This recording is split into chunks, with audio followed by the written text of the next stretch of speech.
Welcome to the His and Her Show with Jody and Alex Misiak. And today we're going to talk a little bit about, those maps in the mall where it's like, you are here. Right. Yes, of course. Yep. I use those a lot. Yeah.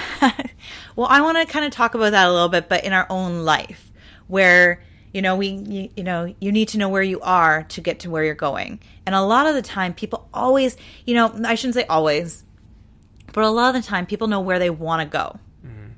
But if you don't know where you are, or you're not really mindful and understanding of where you're at, you can't get to where you are. Or it's very hard and you're just, you're treading in place and not really getting to where you want to go. That makes sense. Okay? So that's what we're going to talk about today. Yep. So the You Are Here map. No, that's the perfect analog. When I walk into a mall, I'm like, I know where I need to go, but how do I get there from here? I don't know until I know where I am. So, exactly. So you need to have that. So today, how do we do that? And we'll even start maybe with why is it so important to understand where you are. So I personally was in denial, huge, deep denial, until a mentor of mine cracked me open and made me realize that I was in denial. Mm-hmm. I always thought I'm at a good place. I'm happy. I'm empowered. I don't need training. I don't need help. I don't need support. I'm my own person. And then, she shone light on things. And so there's denial, and then there's just, being busy in life. So we can just, we're just so focused on our outcomes or our goals or where we want to go that sometimes we actually forget where we're at. Yeah. Or you're too caught up in the day-to-day, right? Exactly. So just life busy, you just get so busy where you're focused on the goal, but you're not actually focused on the day or the present moment, right, which can really have an effect on where you're going.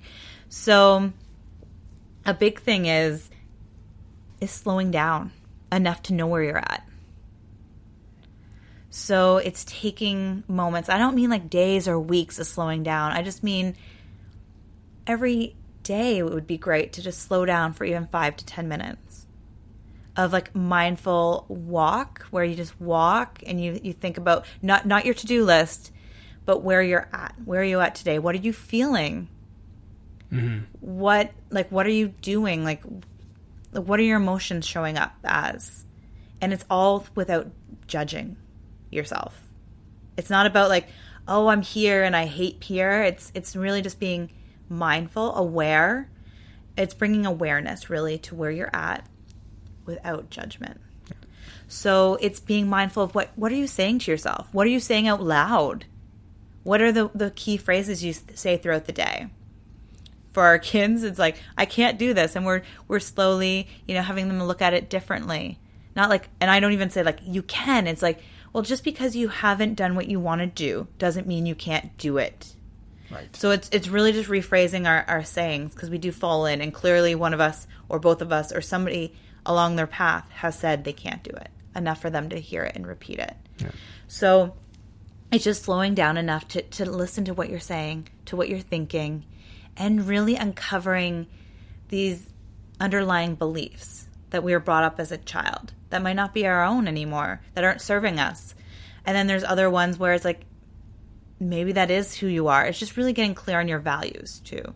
Mm-hmm. Of what do you want your life to be? And that's right here and now. And you can't do that if you've got a bunch of noise in your head about what am I doing next? What's this happening? I find that's, when you said go for a little walk, when I do that, I'm not sure how long it is but whatever that period of time is when I start the walk, I'm really just focused on, I get lost easily, so I'm focused on not getting lost, and my breath.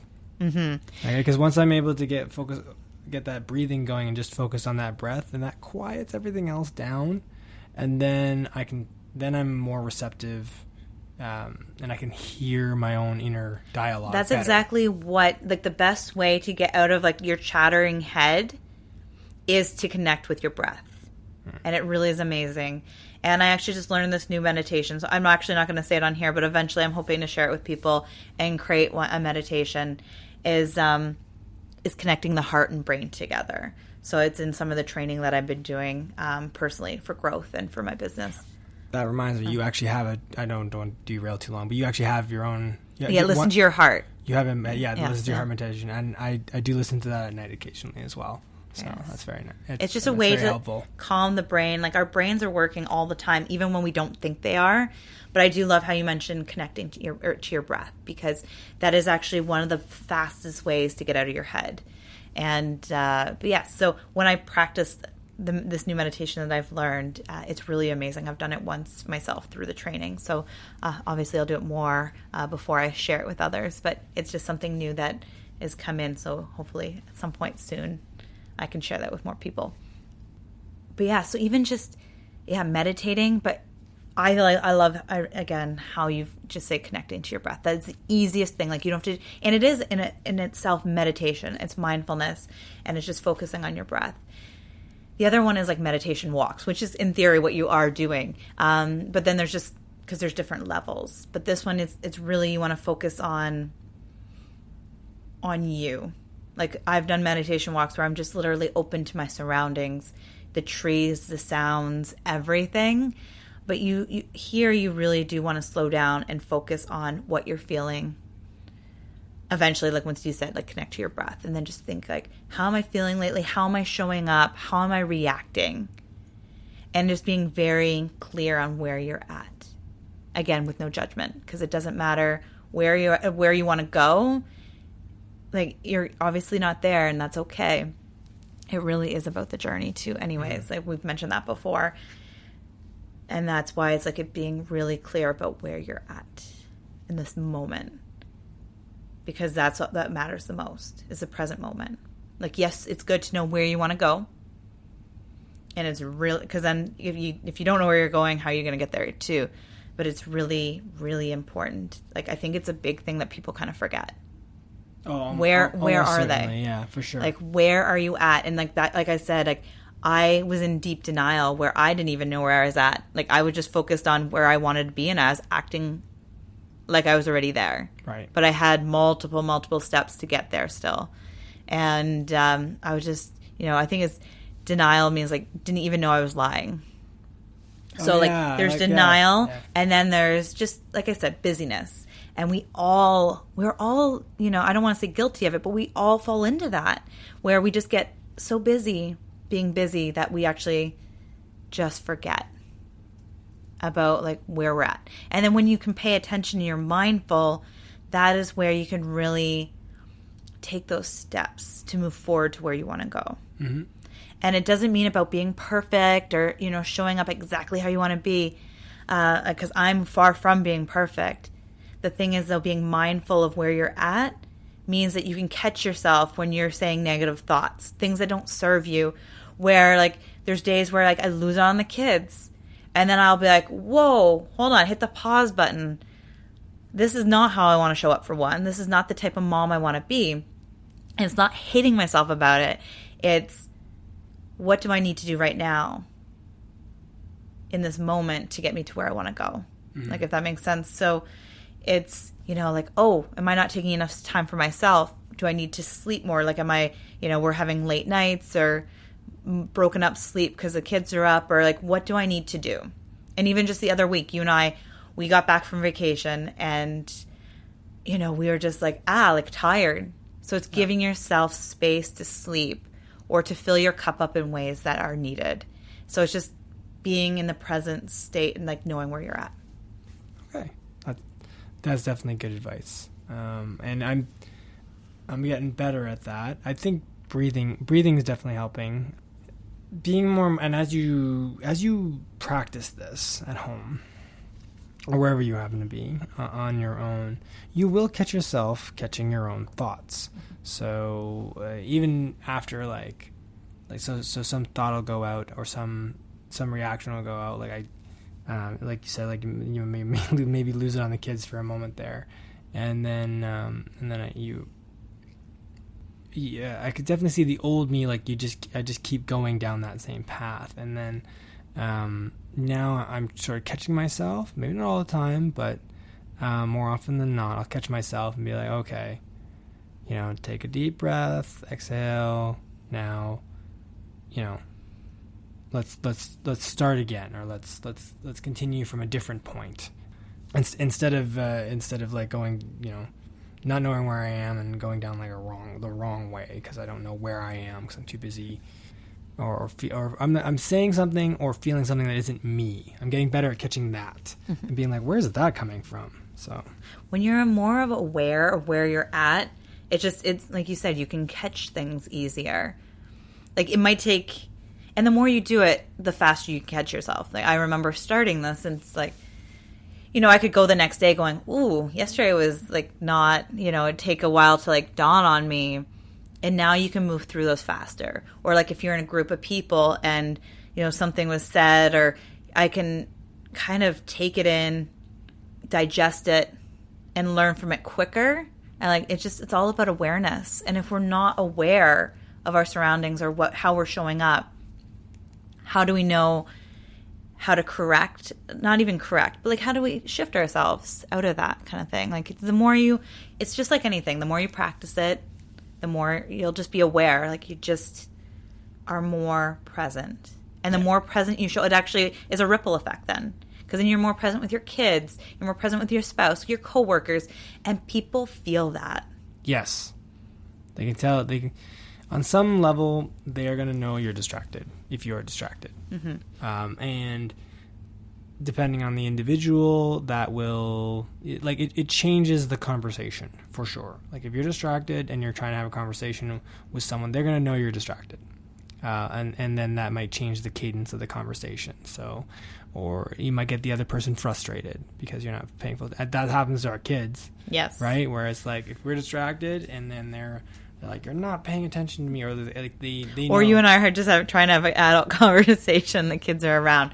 They just know that, that's where we're at. Yeah. Like that's what we're focusing on. Or like we're just trying to plan something. And then they're actually like bringing us right to the moment. We are here now. Talk to us now. Yeah. They're bringing us right to the present moment instead of planning like the next day or whatever we're trying to, meal planning or whatever. And then when you're focused, at least I find when we're focused on our kids, we fill their buckets more and faster. Yes. So we're like, okay, well, I've got all of mommy's attention or all of daddy's attention right now. And then they're like, oh, okay, I'm good now. So I can go, I'm going to go off and do my own thing. Yeah, I think we've mentioned this before, but yes, when you're 100% present, with somebody, they don't need as much of you. But when you're like, checking your messages or like in your own day, in your own thoughts and like off in the cloud nine or whatever, they need more because they don't feel satisfied as fast. Yep. So it's about like sitting down, and this is going to become a thing while our kids are away at school more, like Jaden's starting daycare more in the fall, is blocking off time to just be fully 100% present. It doesn't matter what supper is. It doesn't matter what to-dos I have to do on my list. It's just being fully present with them and blocking out that time that is just for them. And it's the same thing with you as a spouse, having time that's just for us. And that's why, like, for me, date nights are super important, where we just like, who cares what the house looks like on Friday nights? It doesn't matter. It's just you and I, and we're just present with each other. Sometimes very sleepily present with each other, but tired after a week. But that comes back to what you're talking about today, which is you need to be present with, if you're going to, like we're talking about being present with, your spouse or your kids. Now you need to be now we're talking specifically about being present with you. And it's the same thing. You'll learn more about yourself, and you'll figure out where you are right now, so that you can make that path to where you want to go. Yes. And I really need to emphasize the whole no judgment thing too, though, because that's super important. It's not looking at it like, because in a way it's like almost like a magnifying glass looking at yourself. When you look at yourself like through like one of those mirrors that are super close, like you'll see your pores more, you'll see all these things, and it's not about like, ooh, I don't like that spot, or I don't like this, or like out of like a place of hate or like frustration. It's about like, this is what it is. And it kind of goes into the next thing where it's acceptance. And this is what we really talk about in my group coaching program called Embrace Who You Are. The first step is awareness. where are you at right now? And then the second is acceptance. So that will really, which we'll talk about next week, because it's really another important step. But just being aware and through love, because we so much just judge ourselves. And when you just look at it, like, it's almost like taking yourself out of the experience and looking at yourself. Do you know what I mean? Like from a distance. Yes. So that you're not bringing any more of, you're just trying to observe. Because a lot of the time we're judging ourselves through other people's eyes. True. So we judge ourselves because we were brought up like, oh, you know, one of the big ones for certain generations is like, children are seen, not heard. So maybe that's what you heard as a kid, or money doesn't grow on trees. So like when you're spending, or like when you want to grow and you don't want to spend that money, but like, do you know what I mean? Like, so you judge yourself on other people's beliefs that you were told. Yeah. So it's like, like I can't speak up because I'm not supposed to be heard. Yeah. Or, you know, I'm not allowed to cry, because that was a lot of guys were taught that, like, oh, I can't show my emotions. So when you show them, then you're judging yourself through other people. So it's about trying to like kind of like just drop all the noise about where you're at and just look at it. Like, it's almost like one of the big things is almost try to look at yourself like your children look at you. Because children, especially like at our kids' ages, like, I don't know about teenagers, we haven't got there yet, but like, think of what your kids see in you and just look at yourself through loving eyes. And if you have to pretend that it's coming from your kids, then look at what your kids see. Because it's super, like, it's taking yourself out, taking out all of your emotions behind it, and really just looking at where you're at and being open and honest about it. Because lying to yourself does not help. Yeah. But just being open and honest without the judgment. And that's why, again, I help people through this, because sometimes we're not at a place of supporting ourselves and showing up without judgment. And that's where I come in, where I hold hands, like virtually usually, and I just help guide people through that process, because it is super important to be aware of where you are and not, you know, hating yourself for it. And that's, again, why we do it in a supportive group setting. So then you have that support behind it, because sometimes, you know, that you need that cheer squad. That's what I do for people. I'm their cheer squad until they're ready to be able, you know, cheer themselves on. And then they can cheer somebody else on. It's just this cool ripple effect. Yeah. But right now, it's like, I am your cheer squad. And it's really just helping you embrace where you're at in this moment, so you can create that deeper, loving relationship with yourself. Well, I look forward to the other podcasts that we got lined up. Talk about the other, what would you call them? I did like steps, or like I don't even want to use action, but yeah, just steps along. 4 pillars of embracing who you are. Anyways, brainstorming on our podcast. I love it. Well, we don't go into every single detail, what I do into the group, but I do want to touch base on like acceptance. And then there's the surrender and let go. So I definitely want to talk about that, because those are very important steps along people's journeys that a lot of the time people forget. Mm. You know, we get so busy. So the first thing to do, though, is to be aware. Whatever you've got to do to get yourself sort of drop away all the stuff that's you're thinking about doing next, or that's external to you, and then just look inside. And I try to do this too, and look inside. Not with, if you can do it with a child's eyes, great. If you're not sure how to do that because you don't have kids, you can just, and I do this too. When you're in that aware state and you're just looking at things, you'll be aware of those thoughts that come in that are judgmental, and you can just sort of clamp down on those and be like, okay, that's not what we're doing right now. I'm not judging me. I'm just looking at me, cataloging what's going on inside internally, how I'm feeling, that kind of stuff. Just very not clinical, very Leave the detached. emotion. Yeah. Detached. Yeah. Be a little bit detached about it so that you're not worried, so that you don't get those judgmental thoughts coming in. The other things is take note of those judgmental thoughts. Yeah, because those are other people's beliefs that if they're not serving you with your awareness at that moment, write it down. Be like, okay, clearly this is something that's showing up for me of how you beat yourself up. Yeah. And that's one. We are our worst critics. Absolutely. So it's that. And then, okay. So write it down if you can, make note of it, and then let it go so that you can get back to just figuring out who you are. Or just keep that list because that will come in handy down the road. I meant let go of the thought. Like at that moment, keep the list, let go of the thought. Yeah, there we go, yes. Another great thing is, like I mentioned, writing down is journaling. So if people, if they can't seem to shut down their mind, like I've been meditating for a long time. And even to this day, I love using guided meditations because sometimes I just have a hard time shutting my brain off. I just want to do everything, I have all these ideas in my head. And another great way is journaling. If you can't seem to shut out thoughts, then just write it all out. And then that's a great, so whatever, have judgment, have your thoughts come up.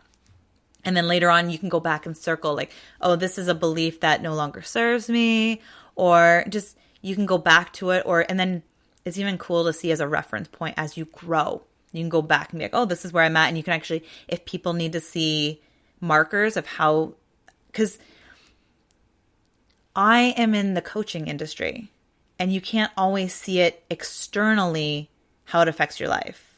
However, when you're journaling and you can actually see back of how you talk to yourself, you can really see a clear picture of how much growth you're becoming along the way. So making a best friend, your journal a best friend, is really good. And I'm not saying you have to write in it every day. I've mentioned it multiple times. It's a great thing to do.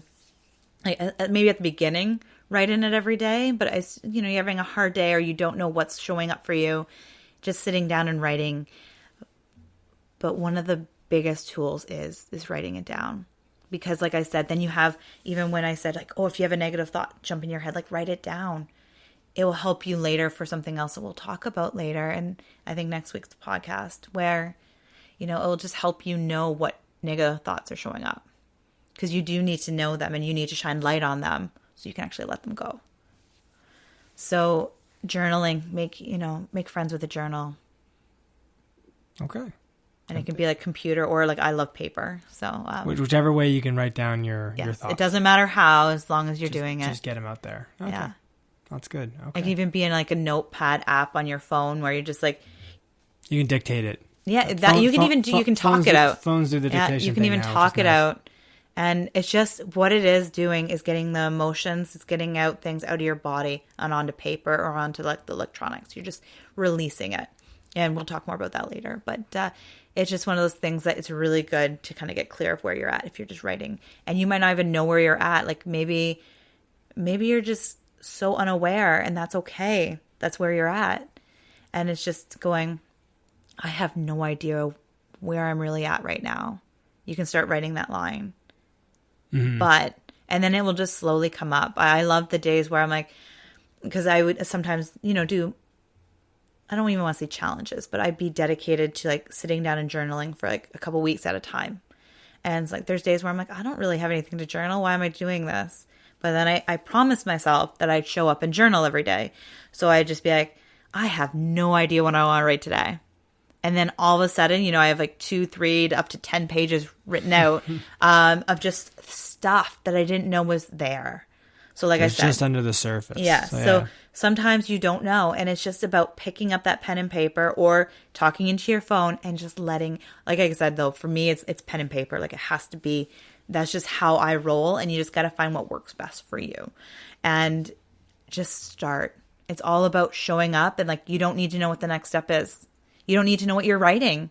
You just need to show up and begin. All right.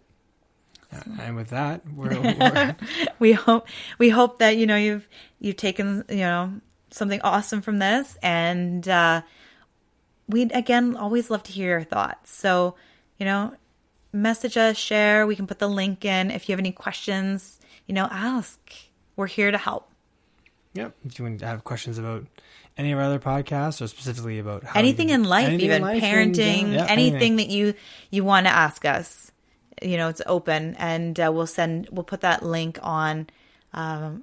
We literally just have some on our website of where you can go and ask us questions. It's that easy. So we hope you have a beautiful, beautiful day. Bye for now.